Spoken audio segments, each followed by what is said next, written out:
Venons-en à présent à ce projet européen qui risque de faire beaucoup réagir. L'Europe est en passe de créer sa monnaie virtuelle. Alors, quelles sont les implications de l'euro numérique? On en parle avec Demet Korkmaz dans 64 Échos.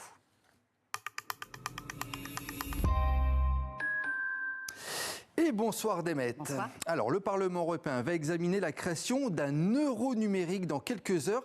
Et si le texte passe, eh bien, sa mise en circulation est prévue pour 2029. Mais alors, quel est son intérêt?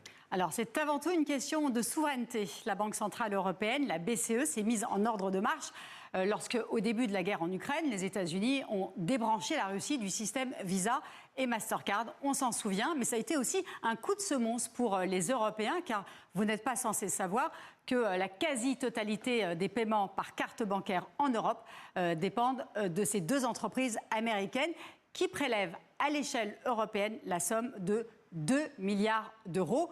L'objectif est donc de réduire cette dépendance. Et quel est l'intérêt cette fois-ci pour le consommateur? Alors, les transactions seront à la fois moins chères et plus rapides. Vous savez, lorsqu'un consommateur effectue un paiement dématérialisé, le commerçant ne reçoit pas immédiatement l'argent.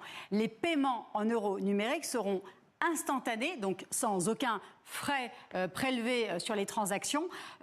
Autre avantage de l'euro numérique, c'est qu'on pourra aussi s'en servir sans connexion Internet forcément, ni réseau électrique en cas de panne. On se souvient, là encore, en avril 2025, la coupure de courant en Espagne et au Portugal qui avait bloqué les paiements par carte ou par téléphone. Et alors, pour quelles raisons les banques commerciales sont-elles si sceptiques, Demet? Alors, elles ne sont pas vraiment sceptiques. Elles craignent tout simplement la concurrence de cet euro numérique qui risque d'engendrer moins de liquidité pour elles.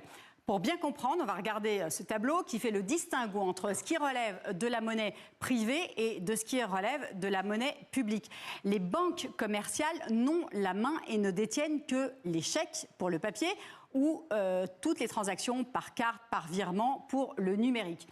En revanche, la monnaie matérialisée sous forme de billets ou dématérialisée sous forme d'euros numériques relève strictement de l'autorité des banques centrales. Ce n'est pas du tout le même circuit. Donc, cette monnaie numérique sera directement délivrée et gérée par la Banque centrale européenne. Et chaque Européen disposera d'un portefeuille de 3 000 € dans un premier temps. La chronique est co-signée Demet Korkmaz. Merci beaucoup, Demet.